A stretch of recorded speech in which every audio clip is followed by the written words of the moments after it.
अरे और अरे अरे नफरती चिंटू साहब थोड़ा सब्र रखिए, नफरती चिंटू साहब थोड़ा सब्र रखिए, मोहब्बत की बात करिए। नफरती चिंटू साहब आपका यही काम है सर, आपकी दुकान इन्हीं से चलती है। नहीं तो इंडियन क्रिकेट टीम पर पत्थर फेंकिएगा, यही मोहब्बत है आपका। चलती है जो लगातार मुसलमानों को कटघरे में खड़ा कर देना चाहते हैं, मुसलमानों को जो है विलन का रूप देना चाहते हैं, मुसलमानों को कटघरे में। मैं कह रहा हूँ ऐश्वर्या भाई जरा इन्हें चुप कराइए। हम लिखेंगे तो भारत पाकिस्तान का युद्ध हो जाएगा। गलत मत बोलिए, आप लोग देश के खिलाफ मत बोलिए। ये देश संविधान से चलेगा। भारतीय क्रिकेट टीम के ऊपर पत्थर क्यों चलाया गया, इसका जवाब है आपके पास। बाबा साहब अंबेडकर के संविधान को नहीं मानिएगा और गाजा की चिंता आपको होगी। यहाँ पे अभी काहे चुप हो जाएंगे, काहे से चुप हो जाएंगे? आप कौन है कि आप चुप करा दीजिएगा? फंडामेंटल राइट है, राइट टू स्पीच है, आप नहीं रोक सकते। अरे भाई नफरती चिंटू की बात नहीं हो रही, बेगानी शादी में आप क्यों अब्दुल्ला दीवाने हो रहे हैं सर? आपको गाजा की चिंता है और भारत के गरीब मुसलमानों की चिंता नहीं है। अरे अगर हम संविधान के खिलाफ बोल रहे हैं तो जाइए कोर्ट में, जाइए थाने में हमारे खिलाफ। अरे गाजा की चिंता हो रही है। कहाँ की बात है? एक सेकंड, थैंक यू एवरीवन। देखिए ओके, वो कह रहे हैं हम फिलिस्तीन का झंडा उठाएंगे। भाटिया जी वो कह रहे हैं ईद शांति से निकल गए लेकिन हम फिलिस्तीन का झंडा उठाएंगे, रीजन नहीं बताएंगे लेकिन हम झंडा उठाएंगे। प्रेम जी आ रहा हूं साहब, क्रिकेट का मैच होता है और भारत पाकिस्तान का तो पाकिस्तान का झंडा लगाया जाता है। कुछ लोग हैं जिनका काम ही ये है, कभी पाकिस्तान का झंडा लड़ा लो, कभी इसराइल में का, कभी फिलिस्तीन का, कभी हमस की बात कर लो। इनका काम ही है भड़काना। और मैं आपसे आज इस नेशनल टीवी पे पूछता हूँ, वो 4 स्टेट जो हिंदू जिसको बीजेपी रन कर रही है, सिर्फ वहीं पर क्यों लगाया जाए है ये झंडा? राजस्थान में, हरियाणा में, उत्तर प्रदेश में, मध्य प्रदेश में, कर्नाटका में क्यों नहीं हुआ? जहाँ कांग्रेस की सरकार हिमाचल में, वहाँ क्यों नहीं हुआ? क्योंकि इनको वहीं पर प्रॉब्लम है जहां भारतीय जनता पार्टी की सरकार है। इनको वही विरोध करके दिखा के प्रॉब्लम क्रिएट करके दिखाना है कि यहाँ का मुसलमान तो बड़ा परेशान है, वहीं के मुसलमान को भड़काना है। जबकि सच्चाई ये है कि मुसलमान परेशान नहीं है भारतीय जनता पार्टी से। आज मेरा बेटा ईद मनाने गया अपने दोस्त के घर, अब्दुल्ला के घर ईद मनाने के लिए।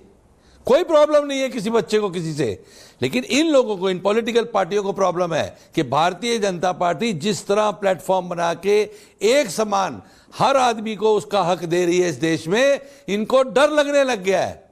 इस तरह तो ये कभी भी, क्योंकि इनकी रोटी तो सिर्फ इन्हीं मुद्दों पे चलती थी, हिंदू मुस्लिम कराओ और अपनी रोटी सेको, हिंदू मुस्लिम कराओ, मुसलमान की वोट ले लो, दलित की वोट ले लो, इसकी वोट ले लो और अपना राजनीति में आ जाओ, जीत जाओ। इनका काम ही ये था, कोई मुद्दा ही नहीं है। मैं कहता हूं इजराइल का कोई मुद्दा नहीं है, ये मुद्दा पॉलिटिकल पार्टियों का है कि खाली डिवाइड एंड रूल करते रहिए, भारतीय जनता पार्टी के खिलाफ बात करते रहिए, क्योंकि वो एकमात्र एक ऐसी पार्टी है जो सबको एक साथ लेके देश में चली है।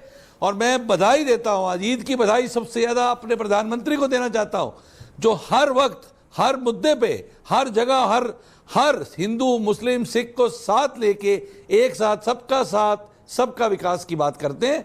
ये तो इजराइल की बात ही नहीं है, ये तो सिर्फ इन्होंने प्रोपेगेंडा करना ही है साहब। इनका दादा अनुराग भदौरिया लड़ाना आपको प्रॉब्लम है कि बीजेपी सबकी बात करे। आपने सुना भाटिया जी को, आपने सुना प्रेम शुक्ला जी को। अनुराग भदौरिया जी, देखिए मैंने आपको बोला आज देश के अंदर में कितनी धूमधाम से ईद मनाई गई। हिंदू भाइयों ने फूलों की वर्षा की मुस्लिम भाइयों के ऊपर में, वो ना प्रेम शुक्ला जी बोलेंगे ना आप दिखाओगे। जिस तरह से होली पे मुस्लिम भाइयों ने होली खेली, आज देखिए उन्होंने किस तरह से फूल की बारिश की। यही है हमारी गंगा जमुनी की तहजीब, जो भारतीय जनता पार्टी जिससे परेशान है। एक झंडा लिए घूम रहे हैं आप, लेकिन छिटपुट घटना को लेके यहाँ पे कितने भाईचारे से यहाँ पे ईद मनाई गई है, कितने भाईचारे से होली मनाई गई है। अब बीजेपी के पेट में दर्द है कि आखिर सब एक कैसे हो गए हैं। अंग्रेजों वाला बांटो राज करो वाली नीति तो मेरी चलेगी नहीं। इससे परेशान होकर वो किस तरह की डिबेट करवा रहे हैं सोचो आप। प्रेम शुक्ला जी को सांप सूंघ गया है, वो कुछ बोल ही नहीं रहे, वो चुप हो गए कि भाई फूल की वर्षा कैसे हो गई। ये तो हिंदुस्तान में हमने तो यहाँ प्यार मोहब्बत कैसे जग गई। हमने यहाँ तो बबूल बोया था, बबूल के कांटे बोए थे, यहाँ तो आम लग गए, यहाँ तो अंगूर लग गए। अब ये परेशान है, सोचो आप। यही होगा, आप नफरत बो लेकिन प्यार की फसल होगी, अब आपकी नफरत की फसल नहीं उगने वाली। हिंदू मुस्लिम सिख ईसाई एक साथ मिलकर रहेंगे और भारतीय जनता पार्टी को, जो नफरती सरकार है, जो नफरती चिंटू हैं, उनको भगाएगी इस देश से, इस देश की सत्ता से हटाएगी। और आप बार बार जो बात बांग्लादेश की करते हैं, आप आगे बढ़िए, हम आपके साथ खड़े हैं। आपकी हिम्मत है तो बांग्लादेश की ऐसी कीजिए, सब आपके साथ खड़े दिखाई देंगे। चिंटू कौन है अभी समझ में आ जाएगा। प्रेम जी अभी नफरती चिंटू को बेनकाब करता हूँ। देखिए ऐश्वर्य जी, हिंदुओं की तो सद्भावना ये है कि नमाजियों पर फूल बरसा रहे हैं, लेकिन नवरात्रि की शोभा यात्रा निकलती तो पत्थर बरसते हैं मस्जिदों से। नवरात्रि की शोभा यात्रा निकलती है, हनुमान जयंती की शोभा यात्रा निकलती है तो मस्जिदों से पत्थर बरसते हैं। क्रिकेट मैच खेलकर शोभा को लोग जो है विजय जुलूस मनाते हैं तो मस्जिदों से बम बरसाए जाते हैं।